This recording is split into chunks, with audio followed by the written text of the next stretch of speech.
Do Recording Progress. Essa é boa. Essa aqui é a aula número 16, então. História do movimento wesleyano. Conta-se que um dia John Wesley foi viajar e estava passando numa cidade, ele ia pregar em outro lugar, John Wesley, e era de manhã, ele não ia chegar a tempo na outra cidade. Então ele parou perto de uma igreja, amarrou o cavalo, assim, e entrou. Como ele estava com a vestimenta clerical, que identificava que ele era um clérigo, então o pároco, né, o pastor local falou para o diácono, na verdade não era diácono, era cura, né? Falou para o cura, vai lá e fala com ele para trazer o sermão. Eu vejo que ele é uma pessoa aí, né? É um clérigo. E John Wesley pregou, mas que foi uma mensagem poderosa que abalou a comunidade. Quando acabou o culto, Wesley foi embora, o pastor chamou o diácono e falou assim, você conhecia aquele homem? Sim, conhecia. Sabe quem é ele, pastor? Não, é aquele que se chama de vagabundo, que fica pregando contra o anglicanismo. É o vagabundo do Wesley que o senhor fala. Aí o pastor ficou sem graça, falou assim para ele, a gente teve um bom sermão hoje, né? Essas coisas que acontecem, né? Amém. Mas é isso aí. Muito bem, vamos iniciar nossa aula 16, e hoje a gente vai falar algo interessante sobre a experiência de Aldersgate. Olha, Marcos, Tom, Viviane, esse é um tema para a gente que é central, porque esse dia, o 24 de maio, e o que aconteceu naquele dia é o divisor de águas no movimento wesleyano. Conta-se duas histórias, uma antes dele e outra depois, porque agora vai entrar a parte do avivamento. É a parte que Deus vai pegar um rapaz, encher ele do Espírito Santo, né?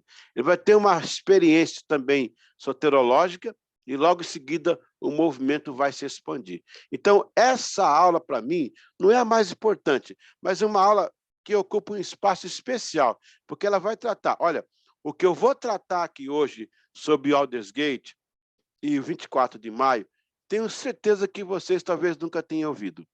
Só se vocês viram algum artigo do Vinícius Couto, mas do contrário, ou do Marlon Marques, do contrário, é um tema muito profundo e pouco se interessa por isso. Mas como vocês estão num seminário, numa faculdade, a gente vai estudar a fundo esse dia. Porque o que o nosso povo sabe, na verdade?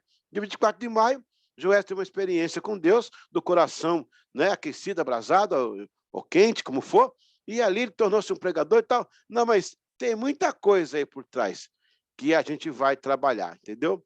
Vamos, então, já chamar aqui a apostila. Bem-vindo ao nosso major, pastor Anderson. Bem-vindo aí ao nosso grupo seleto. Vamos lá. Eita, entrei errado aqui.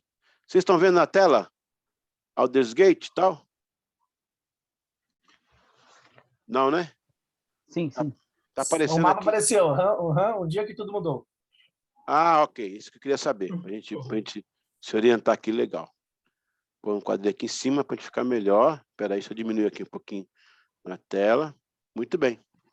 Aldersgate, o dia que tudo mudou. Realmente foi o dia que tudo mudou. Ok? Esse aqui é um módulo complementar de mestrado de metodismo. Nós vamos trabalhar, então, a questão de Aldersgate, esse dia maravilhoso. Nazareno também é lembrado desse dia, não é? Foi comentado, né? Esse dia da experiência aí do coração abrasado. Eu já vi alguma coisa interessante. Então, vamos lá. No dia 24 de maio de 1738, aconteceu algo que seria um divisor de águas na saga do metodismo e um novo início para a teologia wesleyana. O fato é que realmente ocorreu um evento que impactou a vida do jovem John Wesley. Esse mover de Deus determinou os passos de um movimento que influenciaria o mundo moderno e as suas raízes. Tornariam-se ramificações de várias denominações na face da Terra. O problema surge quando historiadores, teólogos e pesquisadores tentam dar um rótulo que ficou conhecido como a experiência da Rua Aldersgate.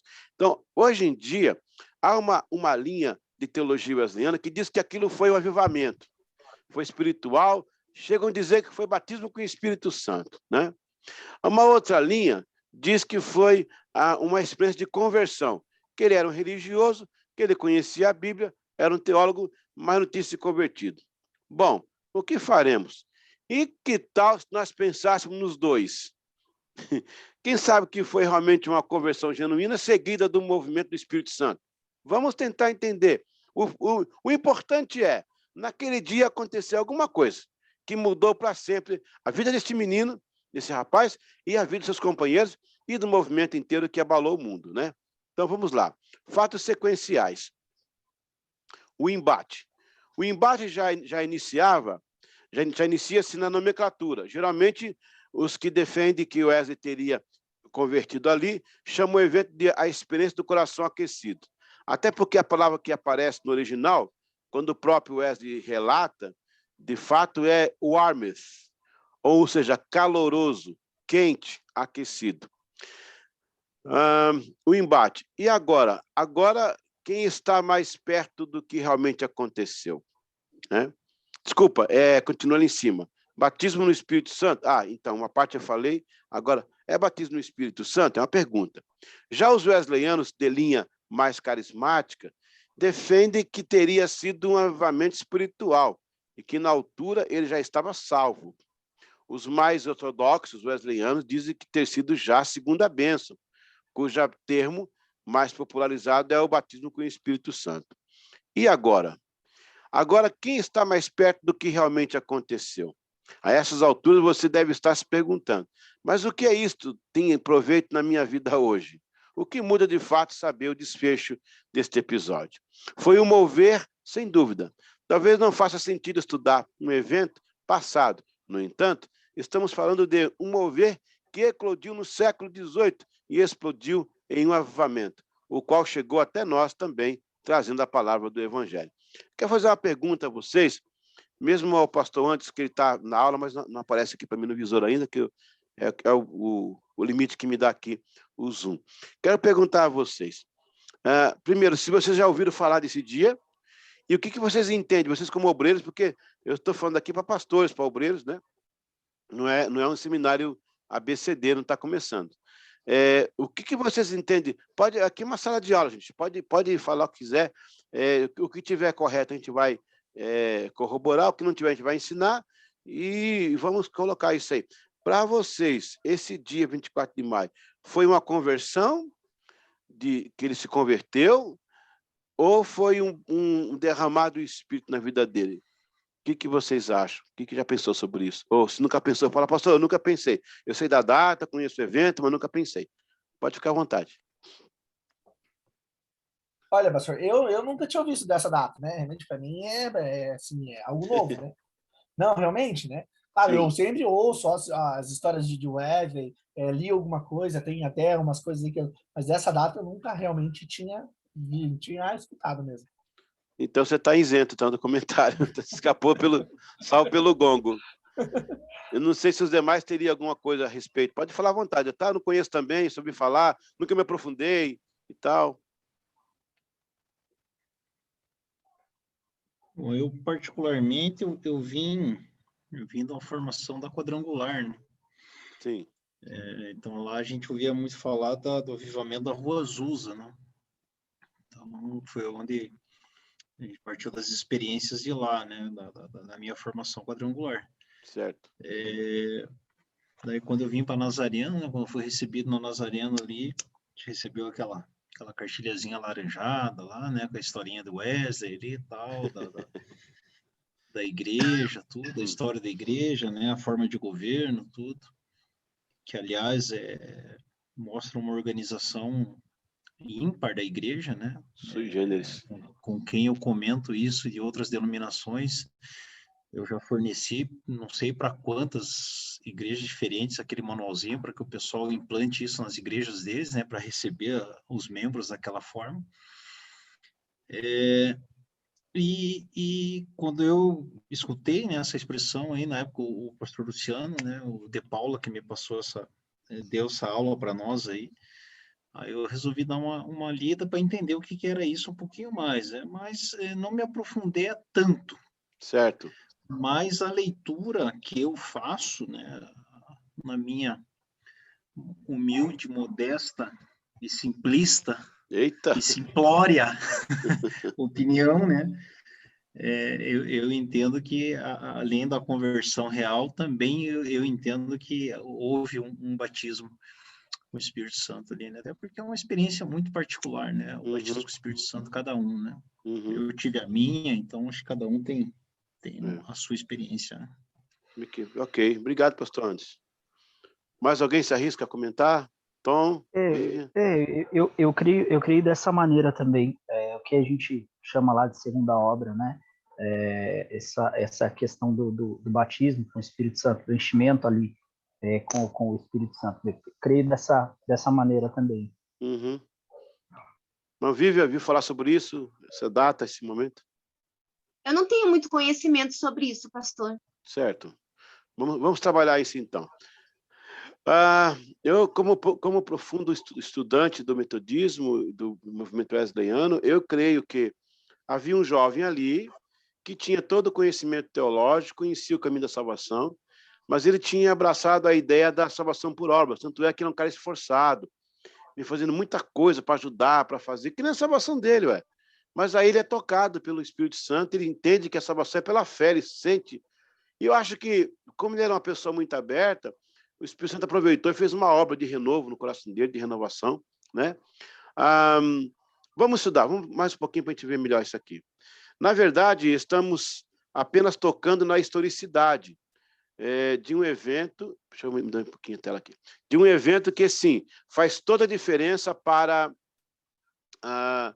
se entender o que veio antes de nós e nos leva a honrar todo e qualquer esforço para que hoje sejamos abençoados. Portanto, vamos estudar o que houve naquela noite, o que levou Wesley até aquela decisão, as quais são implicações que aquele evento reflete hoje em nossos dias, e como aprender lições com aquela experiência, as quais ainda podem ser úteis em nossos dias. Vocês veem uma foto de uma capela escrita ali, ó, John Wesley Chapel, né? Tá ali. Essa foto fui eu que tirei lá em Winchelsea. Essa portinha é da época, a janela é da época, os tijolinhos são da época, só o telhado que foi trocado. Mas é a mesma, é como se você visse John Wesley entrar aí agora por essa porta. Aí foi onde ele pregou o último sermão dele, antes dele morrer. Ele começou a pregar aí dentro, tinha muita gente fora.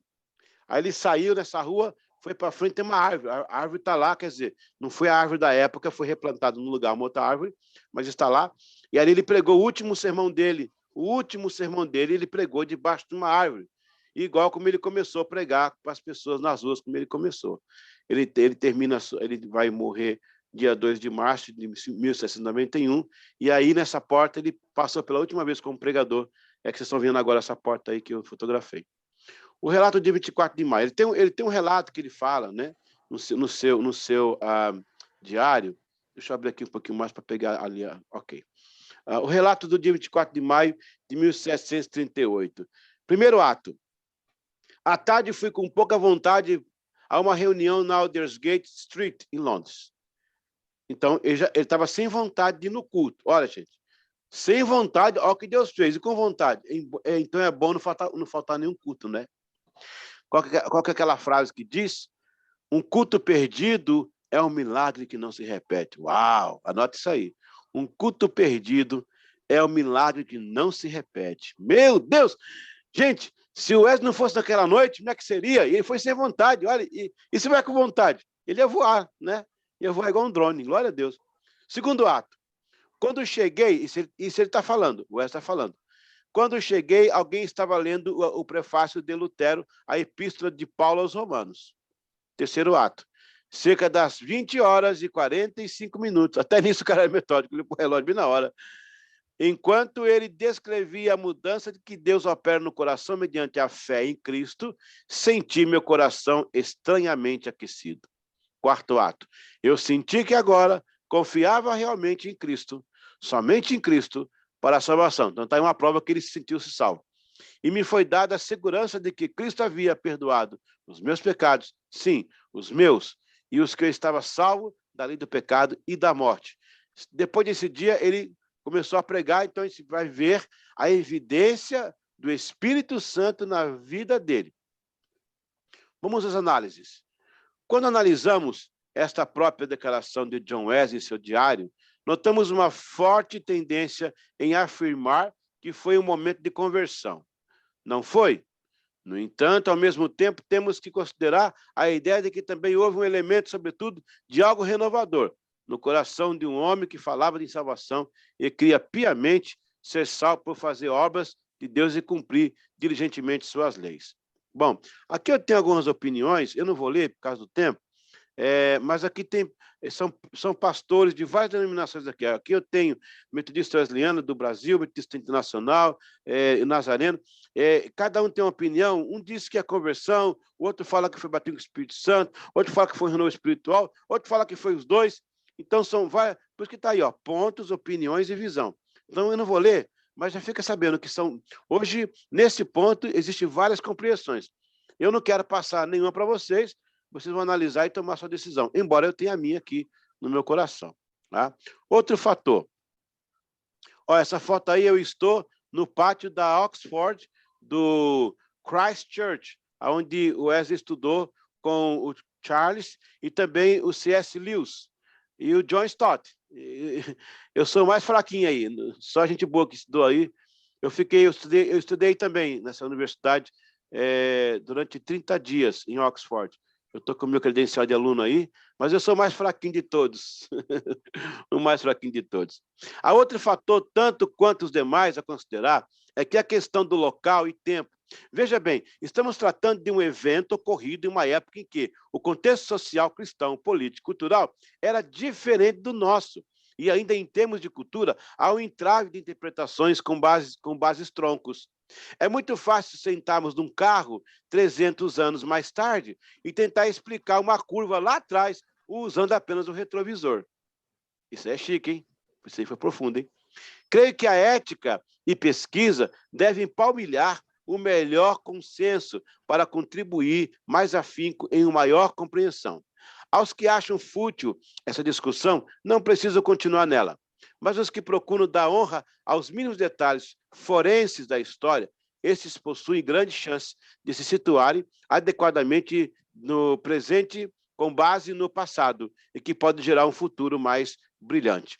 Então, aí eu vejo o contexto de época, deixa eu botar aqui um pouquinho mais, o contexto local, o contexto de época, a cultura modus operandi, interpretação até aquele ponto, contexto social, crença histórica e religiosa, background familiar e influência do meio. Então, a partir desses quesitos é que eu posso interpretar uma ação no passado. Então, vamos tentar buscar isso aqui. Sobre a experiência, Wesley diz: a luz flui de maneira tão poderosa em minha alma que todas as coisas pareciam novas em meu entendimento. E continua: clamei a Deus por ajuda e resolvi não prolongar o tempo para obedecer-lhe, como nunca tinha feito antes. Wesley conclui: por meu esforço, continuo em manter toda a sua lei, interior e exterior, ao extremo que pudesse. Fui persuadido de que poderia ser aceito por ele e estaria, mesmo então, em um estado de salvação. Diário do Wesley, de 19 de maio de 1738. Vamos refletir, então, sobre isso. Veja que ele esboça ter crido na salvação, o que não necessariamente ela estivesse confirmada, a salvação. Porém, ele atendeu todas as demandas e, através delas, creu. Ou seja, mesmo que ele não tinha sentido que a salvação era pela fé, mas ele acreditou no que ele fazia, que estava salvo. Tipo, fazer caridade, orar demais, ler a Bíblia. Ele achava que isso, segundo o Concílio de Trento, né, eram as obras que dedicavam à salvação dele. Então, não quer dizer que ele não cria. Ele cria de uma forma errada, porque depois descobre que a salvação é pela fé. Em sua ignorância, até aqui, desconhecia a salvação pela fé. Pensava que estava agindo corretamente. Todavia, em 24 de maio, ele sente o cumprimento de suas ações. O complemento, por fé. Seu coração é extremamente aquecido, abrasado, e neste momento a salvação passa a ser viva. Quem somos nós para classificar se já teria sido salvo ou não? Ou se ainda teria se convertido na ocasião? Então, Major Anderson, meu querido pastor amigo, muitas vezes a gente olha para o Wesley assim e fala, poxa, ele foi convertido nesse dia, ele sentiu-se convertido, mas ele já trabalhava essa conversão quando ele buscava pelas obras, né, obter a salvação. Depois descobre que não é assim, é pela fé. E, aliás, depois que você é salvo, é aí que você vai fazer as obras, porque você é salvo. Não que eu tenho que fazer obra para ser salvo. Isso aí vocês têm que estar bem claro, porque vocês pregam nos púlpitos e a Nazarena ela preza por um púlpito sadio. Eu faço a obra não é porque eu tenho que ser salvo, eu faço a obra porque justamente fui salvo. A salvação que eu tenho me impulsiona a fazer a obra, né? Então, mas não garante a salvação. O avivamento espiritual. Aqui tem um ponto do avivamento espiritual que ele passa. Espera aí. E esse avivamento aqui, eu vou cobrir numa outra aula. Eu vou cobrir com muita propriedade. Deixa eu pular isso aqui. Vamos dirigir. Não, vamos pular isso aqui. Aqui segue-se um debate entre uma sala de doutorado que eu tenho, mas são debates em cima da conversão e da renovação e do batismo. Eu tenho aqui, desse debate aqui, eu tenho as conclusivas. Vamos lá para as conclusivas, que é mais fácil de a gente entender a matéria. Senão eu vou ler isso aqui, depois vou ter que repetir lá embaixo. Vamos então para as análises. As análises já vai ser o resumo. Então, veja bem, eu pulei a parte do avivamento, porque eu vou dar uma aula só sobre avivamento. Então, aquilo que eu vou falar ali agora vai voltar com muita propriedade. Então, eu pulei. E estou pulando agora o debate aqui, porque vai vir agora aqui, ó, o resumo nas análises. Está vindo aqui, ó. Pronto, já chegou. Ok, vamos às análises. Ok, vamos agora entender. Vai ser muito importante agora essa parte.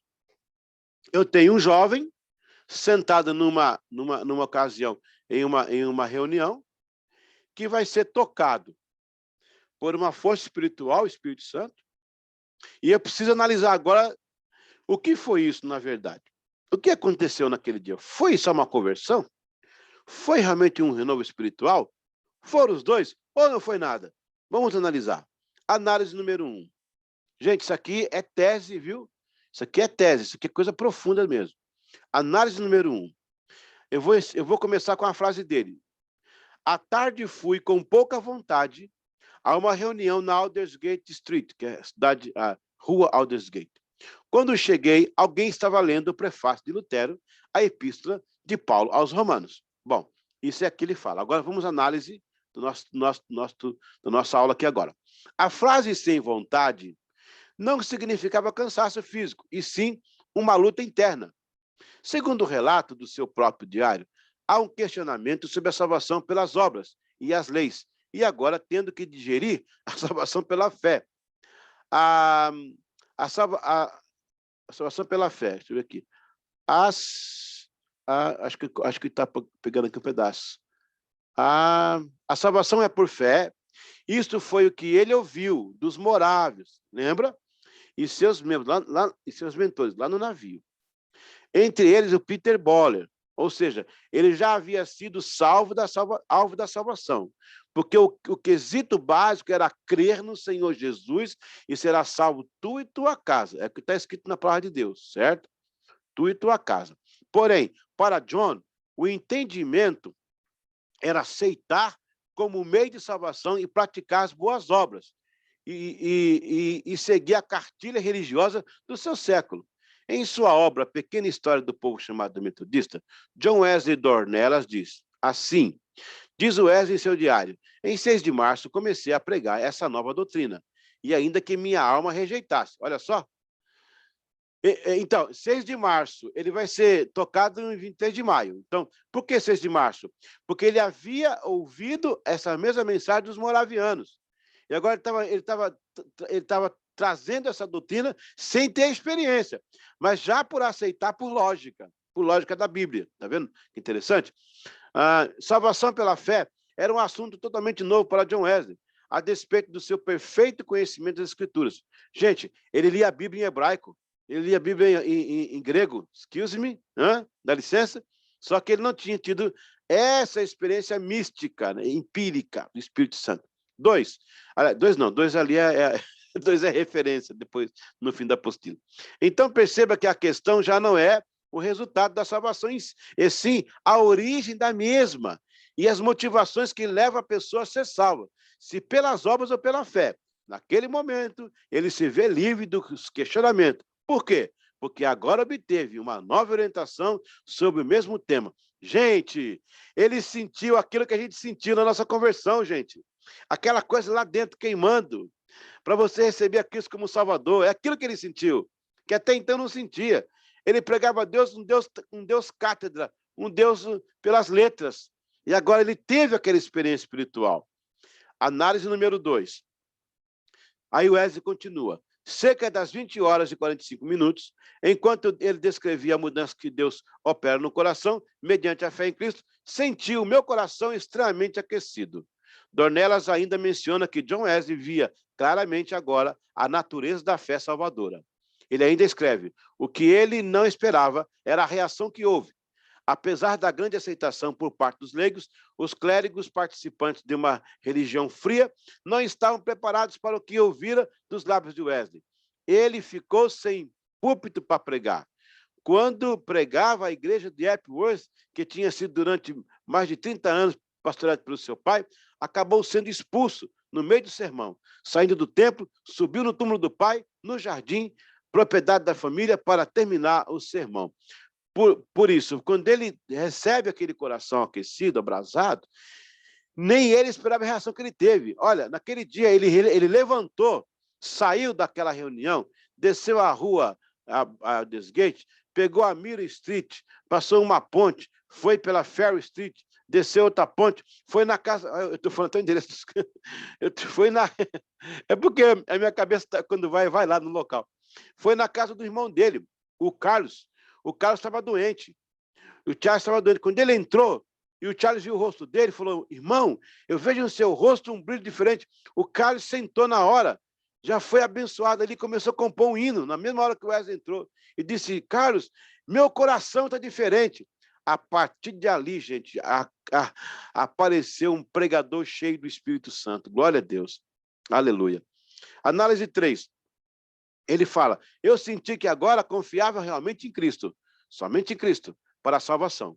Identifique algo profundo na frase somente em Cristo. Ou seja, as obras, as leis, as penitências, embora fizessem parte do seu bojo de crença e atitudes, não lhe garantia a paz interna. Ou seja, a salvação já teria acontecido por busca, por crença, mas agora a salvação por via da fé, no sangue do Cordeiro, fazia mais sentido. Era um modo de separar a devoção real de uma religião formal e especulativa. Para o reverendo W.H. Fitchett, a religiosidade anglicana era tal qual neve, branca, pura, sem mancha, mas fria, gelada e sem vida. Olha que interessante essa comparação que ele faz. Ai, meu Deus. Análise número 4. O Wesley continua, e me foi dada a segurança de que Cristo havia perdoado os meus pecados. Sim, os meus, e eu que estava salvo da lei, do pecado e da morte. Note que a transferência de sua salvação em termos pela fé, ao invés pelas obras, determina os próximos passos do seu ministério. Segundo Schmidt, este dia é o momento culminante do preparo de Wesley para a missão. Assim podemos afirmar que, entre ser salvo e ser cheio do Espírito Santo, aí há um lugar para que os dois movimentos, aí lugar para os dois movimentos. A primeira parte, notamos uma salvação ocorrida sem a certeza de sua natureza inicial. Neste caso, ele entendera ser pela fé. Então, quando ele menciona, eu agora estou salvo em Cristo, é porque ele foi tocado. Ele não tinha experiência da questão Espírito Santo, paracletologia, enchimento do Espírito, cheio do Espírito, reteté. Ele não sabia o que era isso. Eu estou falando de 1700. Esse vocabulário não existia. Isso não existia na época. Mas você vê um Wesley reteté. Ele recebe aquela unção. Gente, eu estou começando a pregar aqui, misericórdia. Deixa eu falar baixo, espera aí.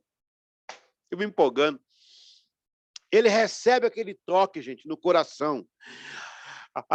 Aquela bênção que desce no coração dele, que queima. Então ele menciona, estou salvo, estou sentindo pela fé. Só que aí, os próximos atos de Wesley vai confirmar que ele foi cheio do Espírito Santo, pela mensagem que ele pregava, pelo resultado da mensagem, pela manifestação de Deus. Olha, se fosse nossos dias, do século XXI, que tudo está explicado, pelo menos tudo, pelo menos quase tudo, ele dizia assim, gente, eu recebi a confirmação da salvação e já fui cheio do Espírito Santo. Foi 2 em 1. Então, ele falou a primeira parte, eu recebi o toque do Espírito, o toque no coração da salvação. E os atos dele mostrou que ele foi cheio do Espírito Santo. Análise número 4. Aliás, número 5, né? Está errado ali, ó. Tem que corrigir depois. Análise número 5. Me foi dada a segurança que Cristo havia perdoado os meus pecados. Sim, os meus e os que estavam salvos da lei do pecado. Note, não, acho que repetiu. Repetiu, olha lá. Desculpa, repetiu, é 4 mesmo. Em suma, ó, repetiu aqui embaixo de novo. Gente do céu, o pessoal gostou de repetir isso aí. Em suma, o que posso afirmar é que na analogia que difere a aproximação entre o conceito e o significado, naquela altura de sua vida cristã, a salvação era um conceito. No entanto, naquele dia tornou-se um significado. Presta atenção que isso é muito importante, tá? Assunto ser significa mais enfático do que um conceito. Eu posso dizer, vi um avião passando. Aqui eu tenho um conceito, físico em movimento.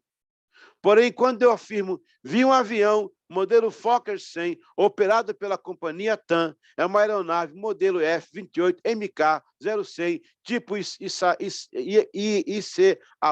F-100, é um avião comercial bimotor a jato de médio porte, projetado e construído pela fabricante holandesa Fokker. Agora sim, eu tenho um significado, pois o que eu tinha era um conceito. Está amplamente claro, então possui um significado, o que não muda o objeto da observação. Deixa eu parar aqui, que esse negócio aqui é muito importante, isso aqui é profundo. Eu tenho um conceito, vamos lá, vamos colocar aqui. Ok. Ô Marcos, eu tenho aqui na minha mão, o que é isso aqui na minha mão? O que você acha que é? Um telefone celular. Exatamente, o telefone celular. Isso é um conceito. Me fala a marca dele. Me fala quantos gigabytes ele tem.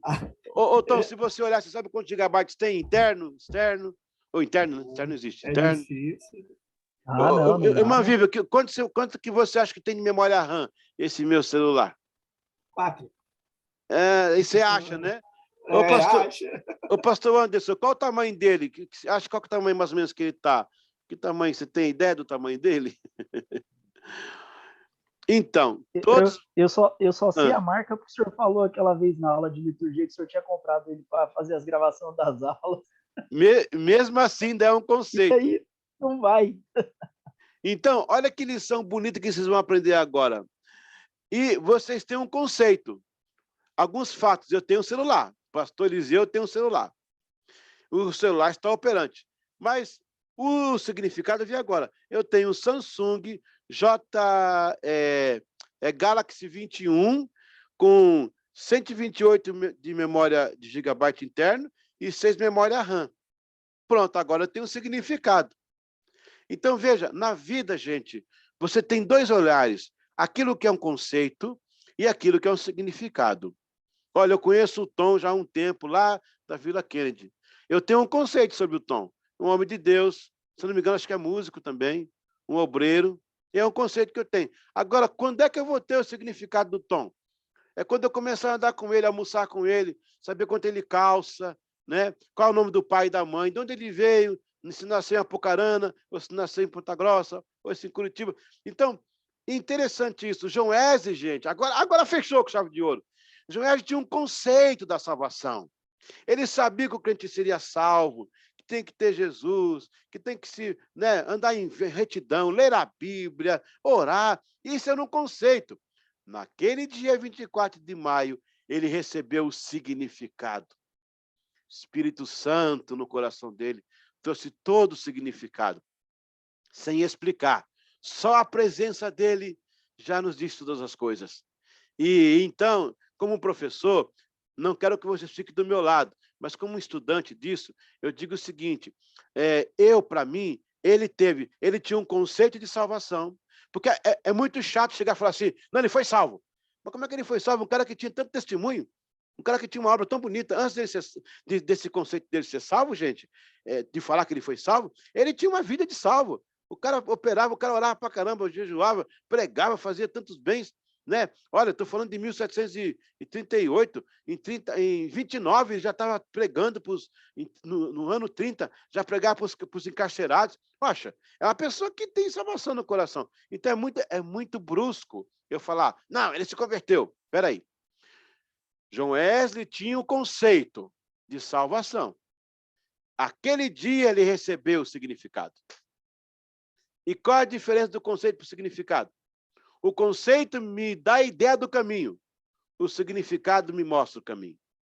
Portanto, fazer obra porque é salvo, para ser salvo, no caso, fazer obra para ser salvo, não salva ninguém. Agora, fazer obra porque é salvo, aí você fechou o assunto. E o operar do Espírito Santo ali, daquele momento de confirmação de salvação dele, eu posso dizer que o Espírito Santo se apossou dele de uma forma que ele saiu pregando. Bom, não fala que ele falou em língua estranha ali, mas o Fichte, aqui, ó, esse livro que está aqui embaixo, o Fichte, ele fala no seu livro, O Wesley e seu século, que os primitivos wesleyanos conhecia e ardia e trouxe o real significado do falar em outras línguas.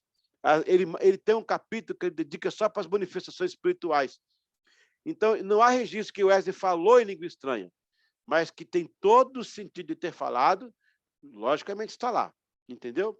Então, esse momento, para mim, quando daqui para frente, quando você for falar em 24 de maio, dia do coração aquecido, ou abrasado, não sei como é que a Nazareno fala, a wesleyana fala abrasado, a metodista fala aquecido. Bom, é tudo a mesma coisa, é quente, cheio de fogo. Então, vocês podem colocar, irmãos, a experiência que John Wesley teve foi uma confirmação do que ele buscava, a salvação. Ele tinha um conceito, e agora recebeu o significado. E, portanto, a partir daí, o Espírito Santo usou com tanto poder que a gente entende que ele foi renovado espiritualmente também naquela noite. Pronto, está respondida a pergunta. Se o Wesley estivesse aqui para clarear melhor, seria mais fácil. Mas como não, a gente se baseia nessas premissas históricas aí. Aqui para baixo vai ter o senso do equilíbrio. Isso aqui não é assunto dessa aula. É que eu vou entrar na questão da justificação pela fé, que foi o que o Wesley recebeu naquele dia. Muito bem. Alguém quer comentar alguma coisa? Quer trazer alguma complementação? Ou alguma pergunta? Ou quer corroborar? Ou falar sobre terminologia? O que vocês querem? Pastor, eu quero que... Perdão. Sim. Conceito me dá a ideia do caminho. Significado? Significado me mostra o caminho. A irmã está aí no Boqueirão, certo? Aí você pergunta para uma pessoa na rua, eu queria ir para a Vila Auer. A pessoa aponta, é nessa direção. E você vai naquela direção. Isso é um conceito. Aí vamos para o segundo quadro. Você encontrou a pessoa na rua, moço, bom dia, eu queria ir para a Vila Auer. Ok, o senhor pega aqui a Padre Hipólito, aqui atravessa da rua Venceslau, vai até o final dela. Olha aí, agora você tem o significado. Então o conceito mostra e o significado dá, é isso? O conceito... Não, o conceito dá uma ideia, o significado... Dá a ideia do caminho. Exato, e o significado mostra. Eu confundi. Tá, obrigado. Passou um carro na sua porta, bum, você falou, que carro é aquele? Aquilo é um... passou uma rural. Uma rural. Eu só sei que é uma rural. Azul com faixa branca. Isso aí, com pneu de tala branca. Só que aí a rural voltou. O rapaz voltou e parou bem perto da sua porta e falou, é a rural 1950 e tal, ela tem tanto chassi tal, cor tal, agora você tem um significado. É como chegar numa loja para comprar um carro, você olha o carro assim, olha, eu estou comprando um Taurus, né? Mas como é que ele é? Não sei. Qual é o ano? Não sei. O motor? Não sei. Quantos cavalos tem? Não sei. Eu tenho um conceito, é um carro. Mas aí o vendedor mostra, não, aí levanta o capô, esse motor é tal, é assim, assim. Agora você tem o significado. Não é interessante isso, gente? É um conceito de significado interessantíssimo. Foi o caso aí de Wesley. Nessa parte aqui, prosseguindo, gente, eu vou trabalhar a justificação pela fé nesse caso.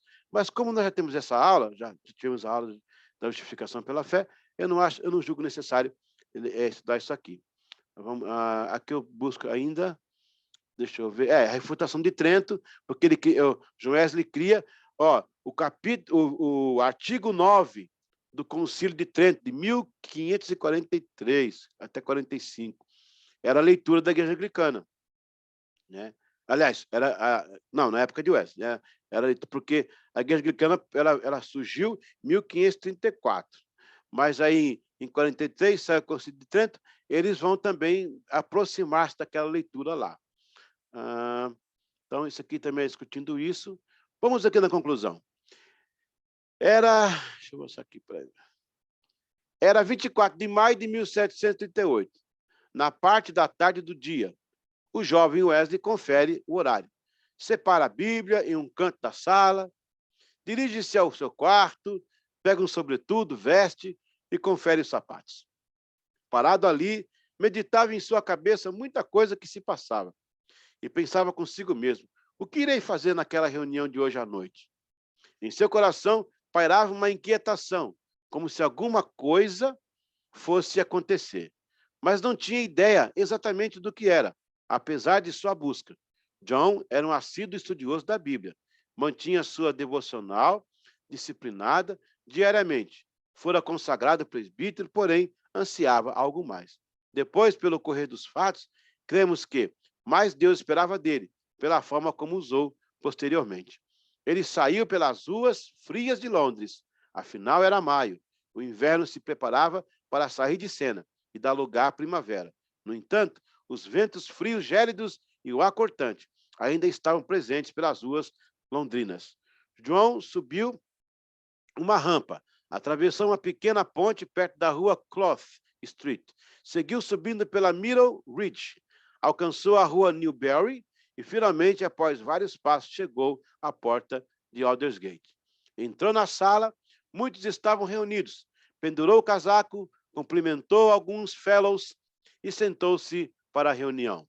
O tempo foi passando, o culto acontecendo, e quando o relógio batia 8:45, alguém se levantou para ler um prefácio que Lutero havia escrito para o livro de Romanos, provavelmente em alemão.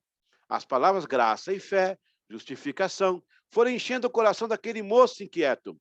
Ele havia buscado a salvação e sentia-se como tal, porém baseado em penitências, esforços humanos, obras, o cumprimento das leis, mas agora, naquele momento, dirigido por um ímpeto, descobriu avidamente que a salvação só é obtida por fé, por crer no Senhor Jesus.